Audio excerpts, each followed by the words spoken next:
Ancora uno studente è morto andando a scuola a Castelfranco, 15enne in Vespa si scontra con un'auto. Kevin Gentilin è morto sul colpo, lo sconcerto della città, il dolore dello zio.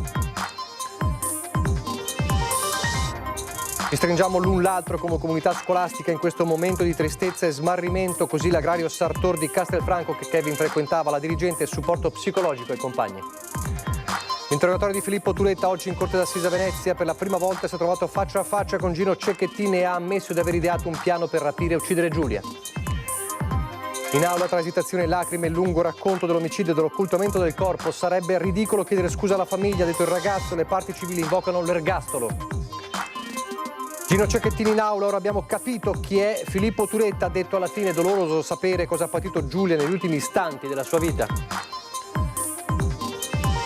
Delitto di Margherita Ceschin, prima udienza e rinvio al 23 gennaio per unificare i due fascicoli, ma il processo potrebbe durare da 1 anno e mezzo ai 2 anni.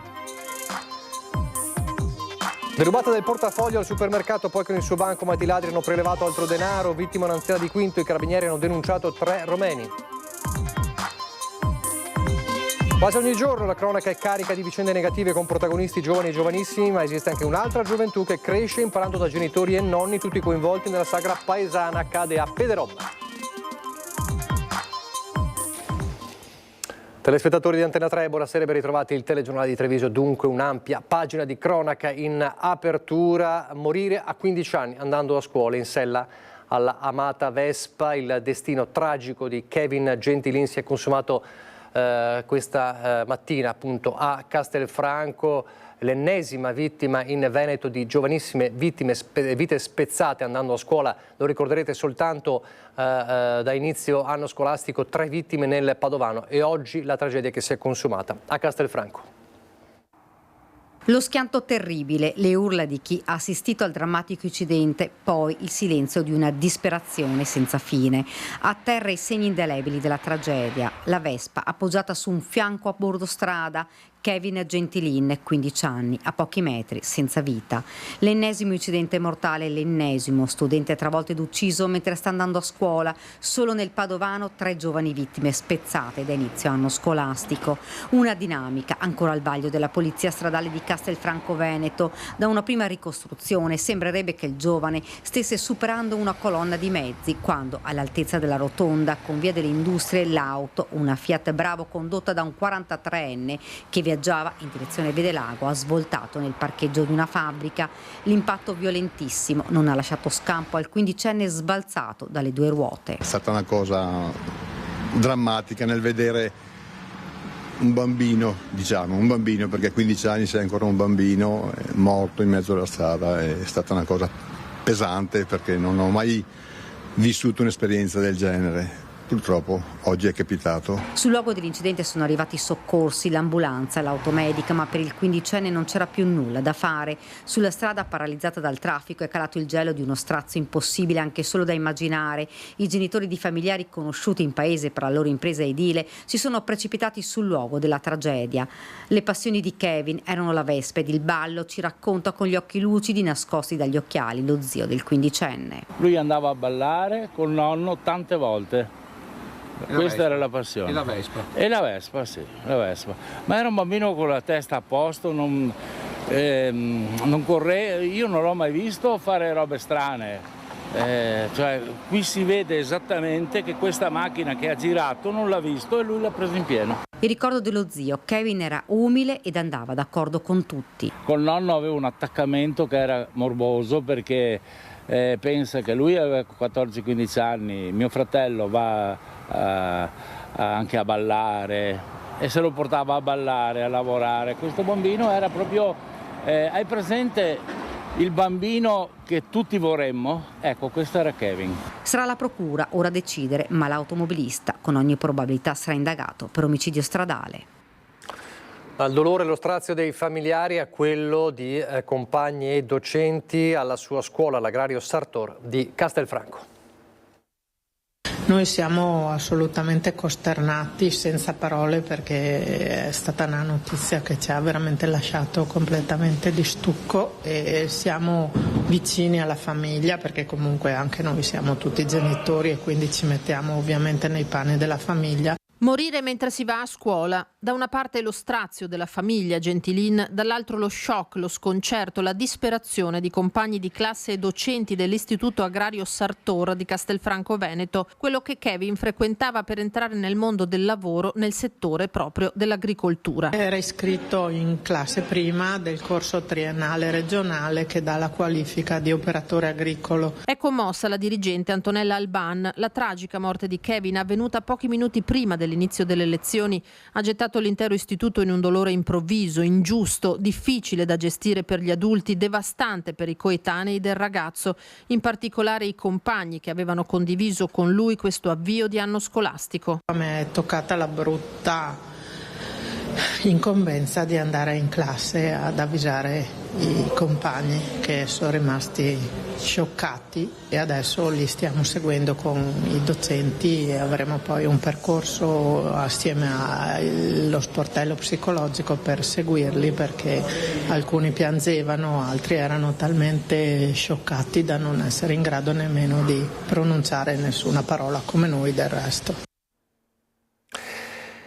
Una tragedia nella giornata di oggi, proprio mentre poche ore dopo a Cessalto, nella chiesa di Cessalto, è stato dato l'ultimo saluto a Davide Lorenzoni, il 22enne morto dopo 14 giorni di agonia per le gravi ferite riportate nel drammatico schianto a Salgareda lo scorso 5 ottobre. La mente ricorda ciò che il cuore non dimentica mai. Sono le parole che accompagnano la foto di Davide Lorenzon nel giorno dell'ultimo saluto. Una cerimonia semplice, quella celebrata alla chiesa di Cessalto, composta come era Davide, morto dopo 14 giorni di agonia per i traumi alla testa riportati nel drammatico schianto frontale sulla provinciale Via Argine a Salgareda, tra la sua auto e quella di un 23enne di Oderzo lo scorso 5 ottobre. Il dolore dei genitori, dei familiari e degli amici. In più di 300 per dire addio a Davide. Grandissimo appassionato di agricoltura e dei mezzi agricoli, aveva frequentato il Cerletti di Conegliano per inseguire anche tra i banchi la sua passione e i suoi sogni. A ricordarlo Don Luca Martorell. Davide l'avete conosciuto bene. Era un ragazzo mite, gentile. È la parola giusta per descriverlo, gentile. E poi un giovane nel pieno della vita, appassionato del suo lavoro, stimato dagli amici. Ragazzi, tocca a voi ora raccogliere questo testimone dalle sue mani, perché essere gentili non è una debolezza come pensa qualcuno, ma è una qualità che insieme ad altre permette di cambiare in meglio la società. L'appello alla gentilezza con cui Davide, con la sua mitezza, ogni giorno si approcciava agli altri e al suo lavoro, lontano dagli schermi, lontano dai social. Per tutti,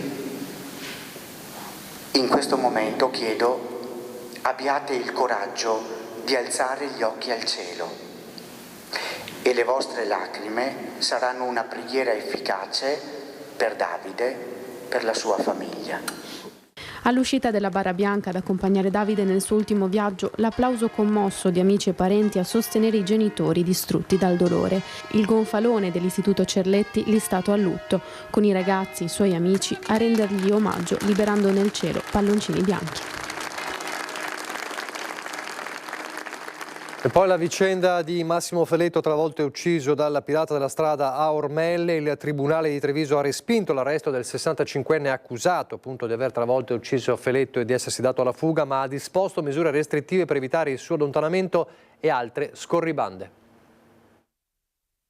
Obbligo di dimora nel comune in cui risiede, Oderzo, e divieto di uscire di casa nelle ore serali e notturne sono le misure restrittive imposte dal GIP di Treviso Cristian Vettoruzzo nei confronti di Vittorio Spigolon, il 65enne giostraio accusato di aver investito e ucciso la sera del 14 luglio scorso a Ormelle il 50enne Massimo Feletto senza fermarsi a soccorrerlo e ferendo la badante quarantenne di origini marocchine che lo accompagnava.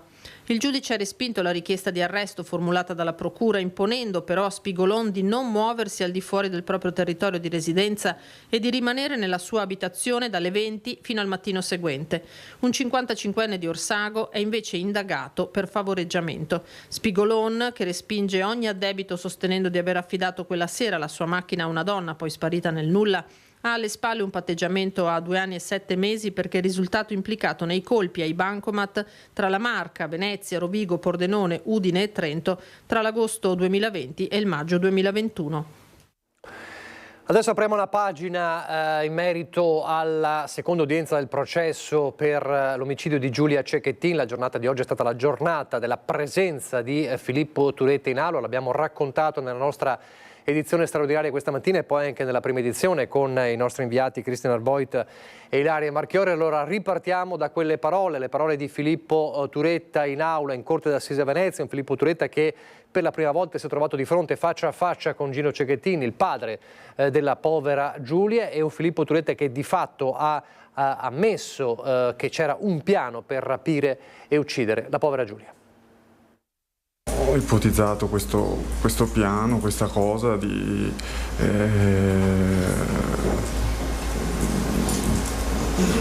poter fare questa cosa, in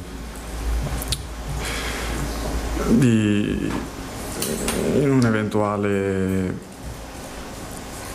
futuro momento di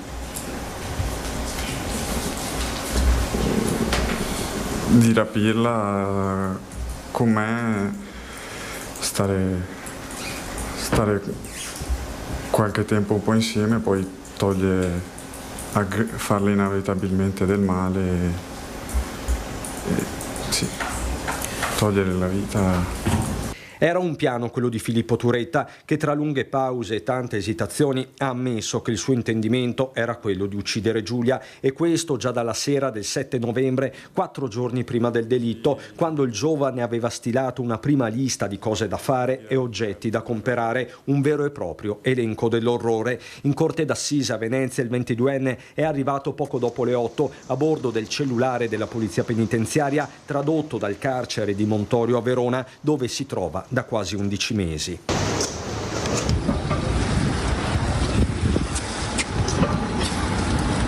Poco dopo l'arrivo in piazzale Roma di Gino Cecchettin, il papà di Giulia, che in aula per la prima volta si è trovato davanti al killer della figlia, ma Filippo lo sguardo di Gino non lo ha mai incrociato in quasi 6 ore di deposizione, la testa bassa, gli occhi immobili, le lacrime scendono quando gli si chiede perché ha ucciso Giulia. Avevo rabbia perché sostanzialmente, non so, cioè, io soffrivo di questa cosa e volevo tornare insieme, lei non voleva e quindi, non so, mi faceva arrabbiare che non volesse. Volevo che il nostro, non so, tra virgolette, il nostro destino fosse lo stesso per entrambi. Rabbia è la parola che Filippo utilizza più spesso. Ovviamente sono, sì, pensieri ingiusti, di dire, non so, soffro io, devi soffrire anche tu, non so, cose di questo tipo. Intanto la difesa ha depositato un memoriale scritto dallo stesso Turetta negli ultimi mesi di carcere, un documento che entra nel processo con la Corte d'Assise che ha annullato l'udienza già fissata per lunedì. L'interrogatorio è quindi chiuso, Filippo torna in carcere a Verona in attesa di sentenza.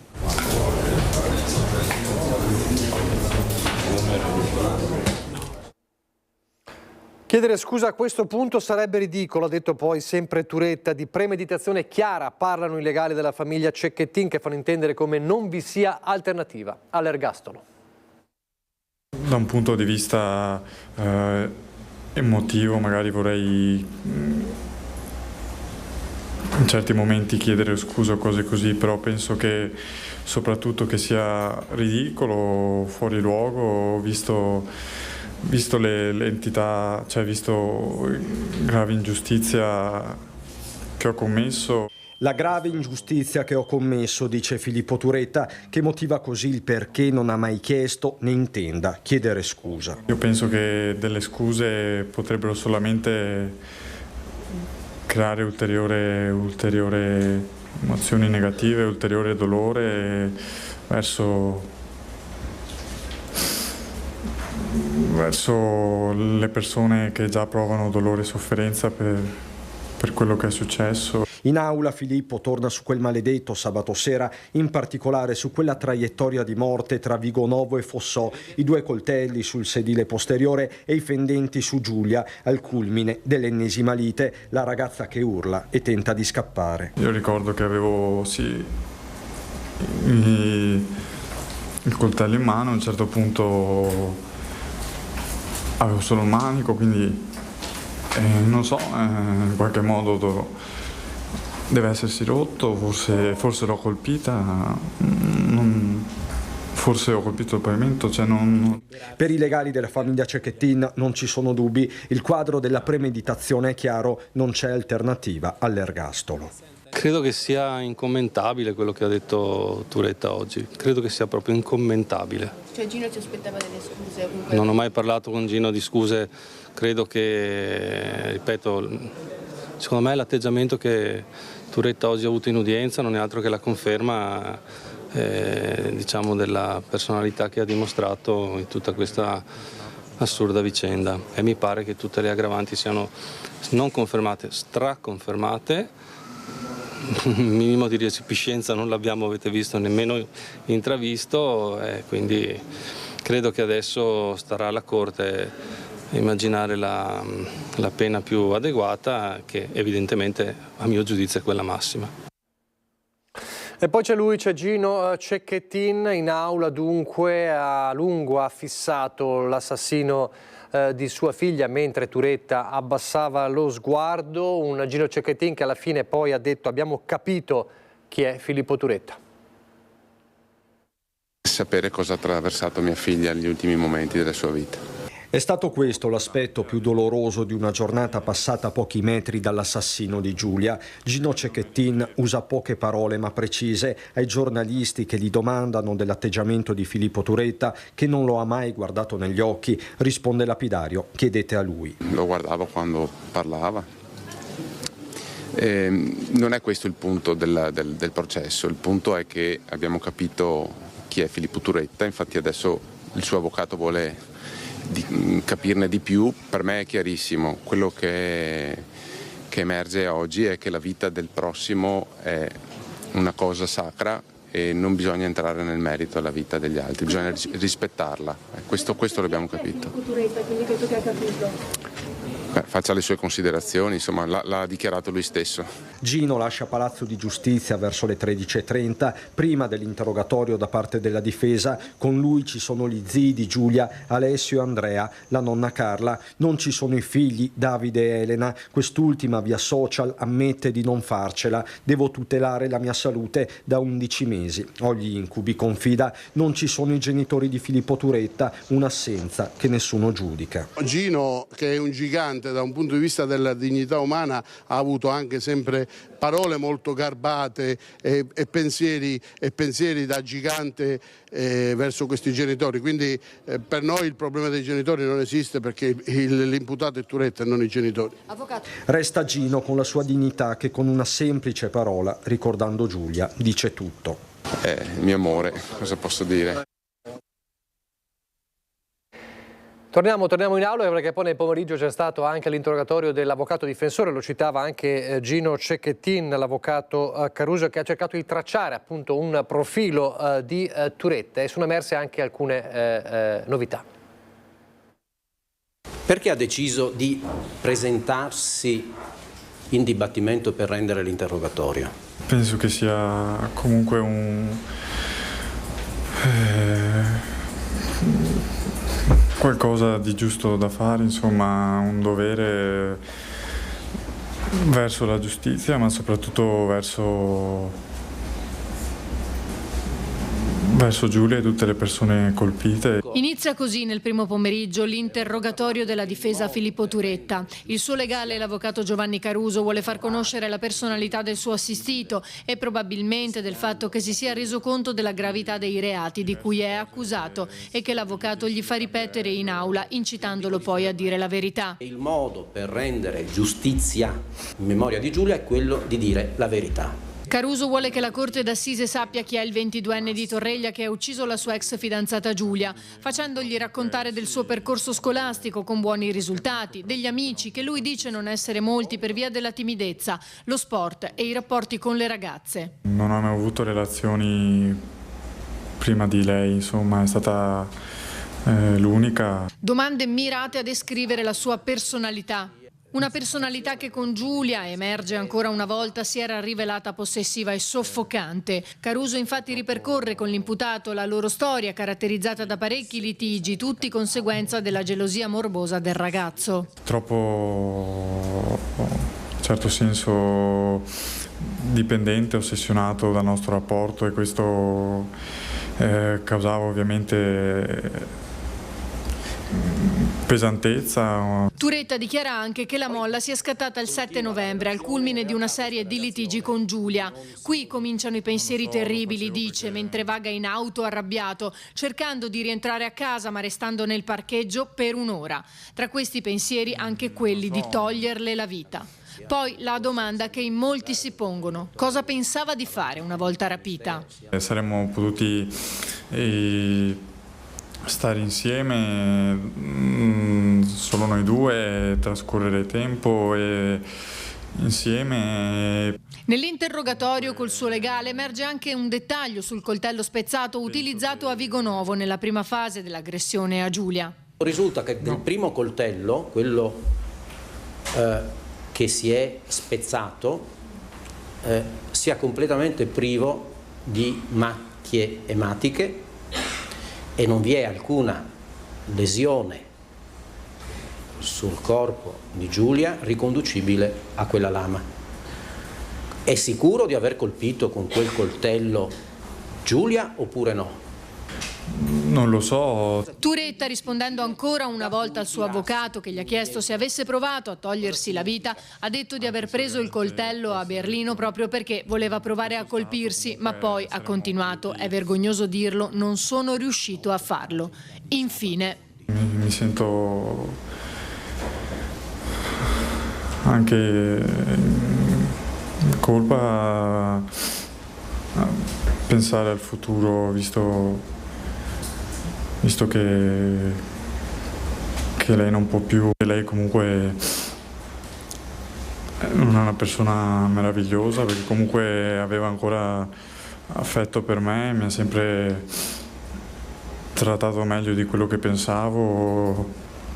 L'adempimento fondamentale era l'interrogatorio di Filippo Turetta, il quale ha pertanto esercitato la propria difesa materiale, cercando di ingranare la marcia della massima sincerità. Di questo io sono persuaso, di questo io sono convinto. Chiudiamo questa pagina sul femminicidio di Giulia Cecchettin. Adesso un altro però femminicidio, quello di Margherita Ceschini, il delitto di Conegliano. Prima udienza e rinvio al 23 gennaio per unificare i due fascicoli.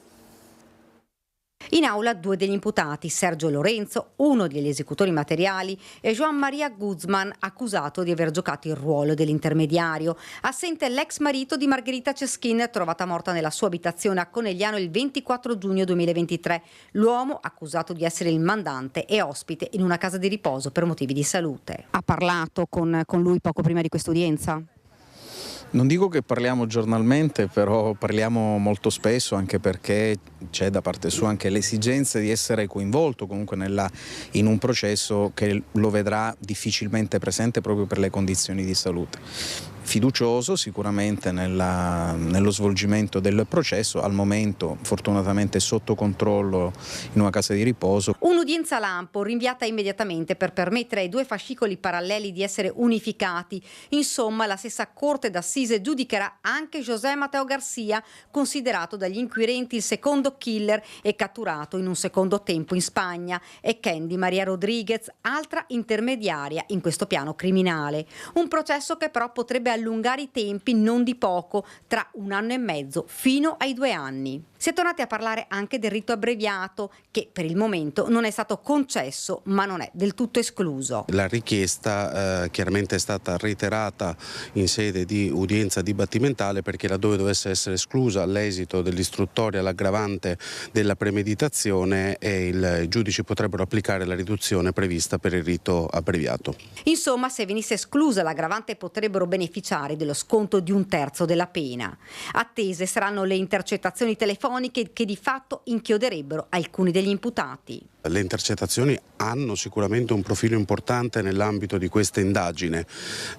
Quello che noi abbiamo lamentato sia nella fase delle indagini e quello che andremo a lamentare all'udienza del 23 è la regolarità dell'esecuzione di queste intercettazioni. Questioni ce ne sono, alcune erano già state trattate nella fase cautelare, quindi nel momento dell'emissione delle ordinanze di custodia cautelare, poi superate comunque dalla Cassazione, altre sono successive e quindi saranno da noi eccepite nel corso dell'udienza del 23 gennaio. Molti ancora dettagli da chiarire, spiegano i legali, come il fatto che fosse proprio Sergio Lorenzo ad essere entrato in casa di Margherita Ceschin o invece il fratello Joel Lorenzo, ancora latitante. La prossima udienza è stata programmata per il 23 gennaio 2025. E poi l'omicidio di Aymen, lo ricorderete, il delitto della tragedia di Varago, pubblicate le motivazioni della sentenza di primo grado che in abbreviato ha mandato in carcere per 10 anni il 19enne Elia Fiorindi. Oltre una trentina di pagine per ricostruire la tragedia avvenuta a Varago di Macerata l'11 maggio 2023. Il GUP Piera De Stefano scrive: Fiorindi è in effetti rimasto vittima di un tentativo di rapina, ma non è possibile applicare né l'eccesso di legittima difesa né la circostanza attenuante della provocazione. Il giovane 19enne si era incontrato nei pressi di un parco per la cessione di 50 grammi di hashish. Improvvisamente il 17enne, dalle immagini riprese in un video che abbiamo visto all'inizio, afferra Fiorindi per il colletto del giubbotto tenendo un coltello stretto nel pugno e con la lama rivolta all'indietro, mentre con la sinistra tiene vicino a sé Fiorindi, costringendolo a subire quelle che paiono delle minacce verbali. Il linguaggio del corpo dei due depone effettivamente per un'aggressione di Aymen allo scopo di rapina. Poi la risposta del 19enne che estrae una lama, ecco vediamo nelle immagini, e colpisce il 17enne. Fiorindi, secondo il GUP, temeva di essere inseguito da Aymen, che in effetti ha percorso circa 30 metri prima di cadere a terra, ma è fuggito poi Fiorindi dalla scena del delitto senza chiamare i soccorsi e dunque le forze dell'ordine. Queste le motivazioni della sentenza che ha portato in carcere per 10 anni il 19enne Elia Fiorindi. Pochi istanti di pubblicità, ripartiremo dalla cronaca da un'anziana derubata a Quinto di Treviso.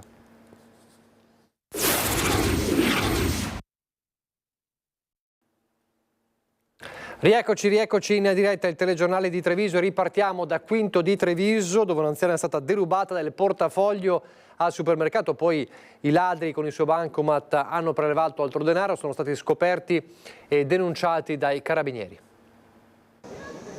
L'hanno borseggiata al supermercato, poi con il suo bancomat hanno prelevato del denaro prima che l'ignara vittima bloccasse la carta. I carabinieri della stazione di Zero Branco sono riusciti a identificare e a denunciare a piede libero per furto con destrezza ed indebito utilizzo di carta di credito 3 romeni, 2 donne e un giovane, rispettivamente di 53, 49 e 24 anni, che avevano avvicinato un'anziana di 76 anni riuscendo a sottrarle complessivamente oltre 2.000 euro. L'episodio all'interno del supermercato di via Vittorio Emanuele II a Quinto. La pensionata in borsa aveva infatti 1.800 euro in contanti e forse i malviventi lo sapevano. Approfittando di un momento di distrazione le hanno sottratto il portafoglio, andando poi a prelevare altri 550 euro con il suo bancomat. Le successive indagini dei militari dell'Arma hanno permesso di risalire ai responsabili del doppio furto e di denunciarli all'autorità giudiziaria. Due fratelli bassanesi invece di 50 e 56 anni domiciliati a Castelfranco sono stati denunciati dai carabinieri di Vedelago con l'accusa di gestione non autorizzata di rifiuti. I due, che avevano già precedenti penali a proprio carico, sono stati fermati in via Castellana ad Altivole a bordo di un furgone Fiat Ducato. Al cui interno, lo vediamo, sono stati trovati stipati oltre 6 quintali di rifiuti ferrosi. In mezzo a tutto il materiale sono stati sequestrati in attesa delle decisioni dell'autorità giudiziaria. Lasciamo la cronaca. Dal periodo del Covid triplicate le cremazioni, mancano spazi al cimitero di Santa Bona e al Maggiore di Treviso, quasi un anno di attesa per l'assegnazione di un proprio ossario. Il comune dice problema conosciuto, in arrivo un progetto di ampliamento. Sono 23 le urne contenenti le ceneri dei defunti, provvisoriamente collocate in un loculo comune, in attesa che ognuno abbia il suo spazio dedicato al cimitero di Santa Bona, dove ormai da mesi c'è una carenza cronica di spazi.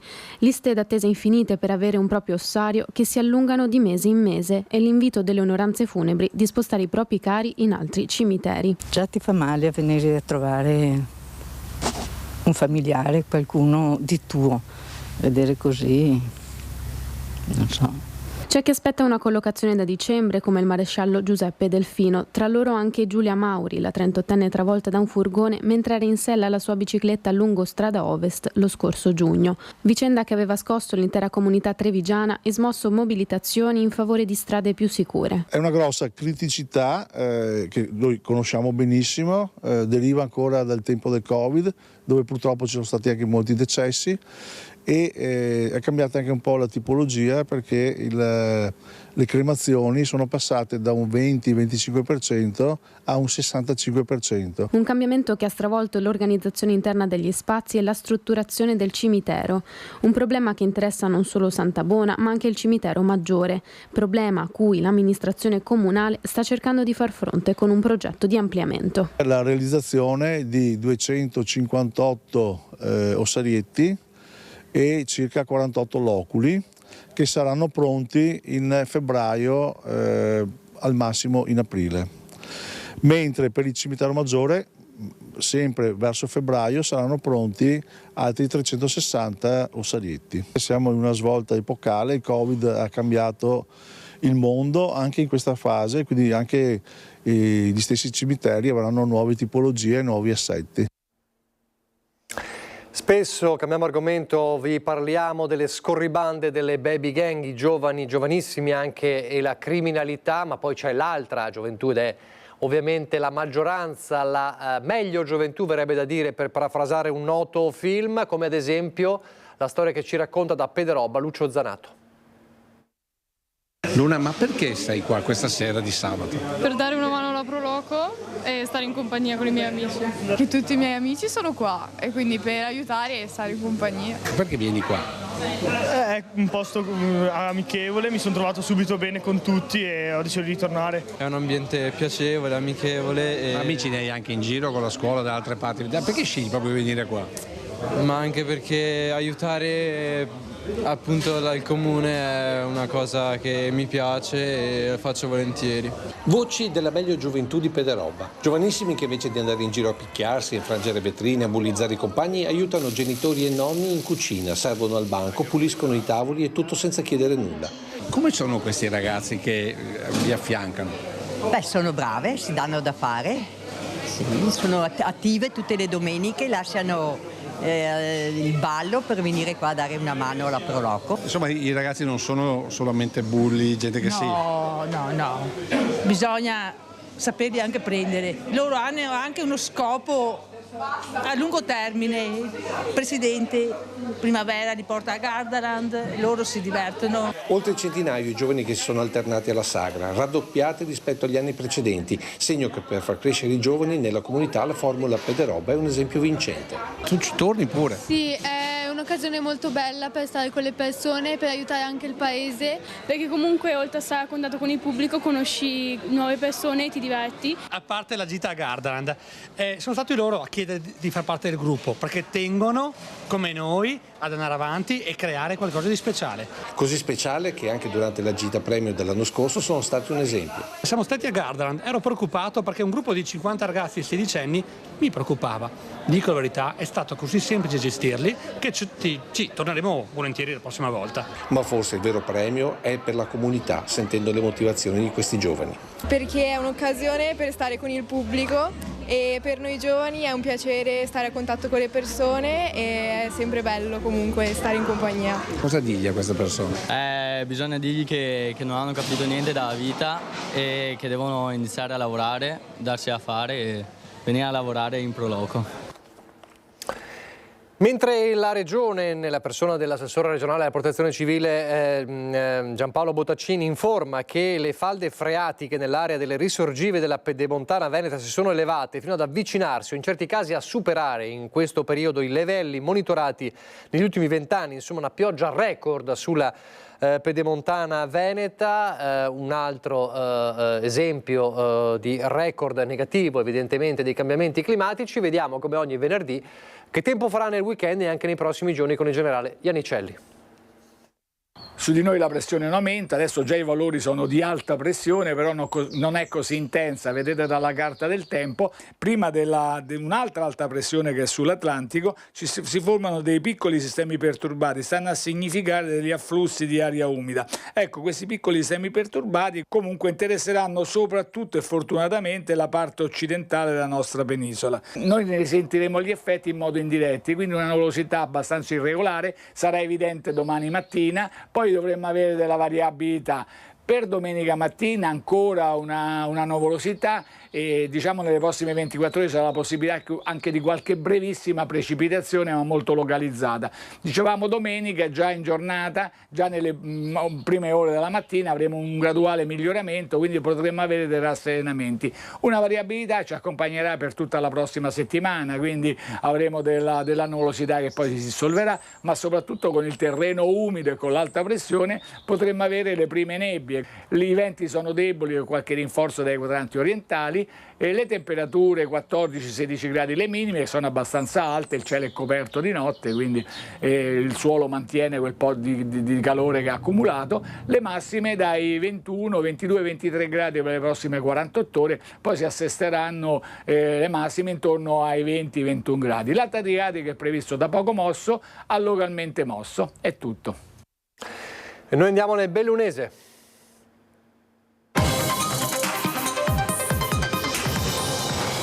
Anche la pagina di Belluno si apre con la cronaca giudiziaria, la nuova udienza per il processo per l'omicidio di Antonio Costa e l'omicidio e il delitto di Fener. Dalla comunità dominicana emergono nuove ipotesi alla convinzione dell'innocenza dell'imputato. Omicidio Costa. Un imputato alla sbarra, Dominguez Sanchez Pedro Liberta, insieme ad un possibile complice, Junior Sedano Sanchez, ma due altri possibili colpevoli emersi dall'esame dei testimoni. Uno dei due nuovi possibili responsabili chiaramente individuato, l'altro indicato come un ragazzo giovane, alto e magro. Oggi in corte d'assise in tribunale a Belluno sono sfilati i testimoni della difesa di Pedro Liberta, deposizioni complesse per cercare di dipanare le cose all'interno di una comunità chiusa come quella dominicana, effettuate con l'ausilio dell'interprete, cercando di sbrogliare una matassa fatta di cose viste e raccontate, sentite da persone che a loro volta le avevano sapute non si sa come o da chi.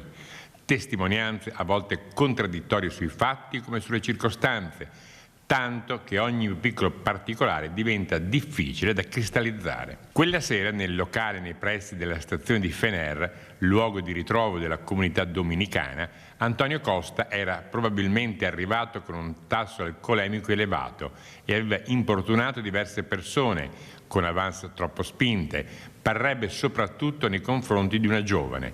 All'interno del locale avrebbe litigato con un ragazzo, ma senza arrivare alle mani. La tragedia è avvenuta poi all'esterno, con una colluttazione documentata da una videocamera che coinvolge gli imputati, riprese che si interrompono però per un blackout proprio nel momento in cui l'uomo viene ucciso. Nell'udienza di mercoledì prossimo la difesa di Dominguez Sanchez Pedro Liberta cercherà di dimostrare attraverso l'analisi cronometrica delle riprese che il loro assistito non è colpevole per l'omicidio. È troppo presto per parlare, però ritengo che quello che il pubblico ministero stesso ha definito icasticamente come un muro di omertà da perforare potrebbe finalmente venire giù come le mura di Gerico, visto e considerato che emerge chiaramente, quasi un caso di scuola, come ci sia uno scollamento tra la verità giudiziale, che è una sorta di fiction in questo caso, quello che emerge in quest'aula, e la verità reale, materiale, autentica, quella che tutti sanno ma nessuno manifesta nella sede più opportuna. Violazioni nelle mense scolastiche e aziendali nel Bellunese le hanno accertate le ispezioni dei carabinieri del NAS di Treviso, che da inizio ottobre hanno eseguito controlli a Feltre, Valle di Cadore e Santa Giustina. Le verifiche hanno accertato per lo più la mancata attuazione delle procedure in materia di rischio di contaminazione alimentare nel mirino dei carabinieri, in particolare una scuola materna in territorio cadorino, nella quale sono state riscontrate inadeguatezze igienico-strutturali. I controlli hanno riguardato anche i servizi mensa all'interno di aziende e industrie. Sono state comminate sanzioni pari a 6.000 euro. Nella sola provincia di Belluno nell'ultimo semestre sono state svolte 65 verifiche nei settori della ristorazione e della sanità, che si sono concluse con sequestri per un valore di 3.600 euro e multe per circa 40.000 euro. Adesso parliamo della Belluno, che si prepara all'arrivo della 38esima edizione del Festival Belluno Città del Legno dallo scorso anno, con un nuovo format. Un festival lungo 12 giorni, in mezzo la storica finestra in plein air dell'Extempore di scultura, che quest'anno avrà come tema le età del legno, le età dell'uomo. È tutto pronto in città per dare la migliore accoglienza all'edizione 2024 di Belluno Città del Legno, antipasto d'arte e tradizione che precede gli eventi natalizi. Si parte il 5 novembre con la presentazione dei 15 scultori che arrivano dal Veneto e da altre regioni italiane, che da quel giorno, ciascuno nella propria postazione, lavoreranno per una settimana in curvare, scavare e intagliare un tronco di cirmolo. Contestualmente nel centro storico e nei borghi fluviali si dipaneranno gli eventi che da 3 anni sono la naturale prosecuzione dell'Extempore. Convegni, di laboratori, di manifestazioni, che dire, aspettiamo tutti. Sicuramente Belluno è nota anche e soprattutto per questa cosa a novembre, non solo perché ricorre il nostro patrono, ma soprattutto perché le statue nell'Extempore danno un simbolo appunto di identità che appunto getta le radici profonde della nostra storia. Un impegno economico complessivo di oltre 50.000 euro, coperto dal contributo degli associati al Consorzio dei Commercianti, della Camera di Commercio e del Comune di Belluno. L'edizione di quest'anno vedrà sul campo per la seconda volta gli studenti del 3° anno del corso di fotografia del Da Vinci, ingaggiati per realizzare gli scatti più belli del festival. In programma incontri culturali, laboratori didattici e anche una mostra in Piazza dei Martiri dei giochi di un tempo, rigorosamente in legno. Un piacevole amarcord per bimbi e adulti. È tutto per questa edizione, grazie per averci seguito, arrivederci.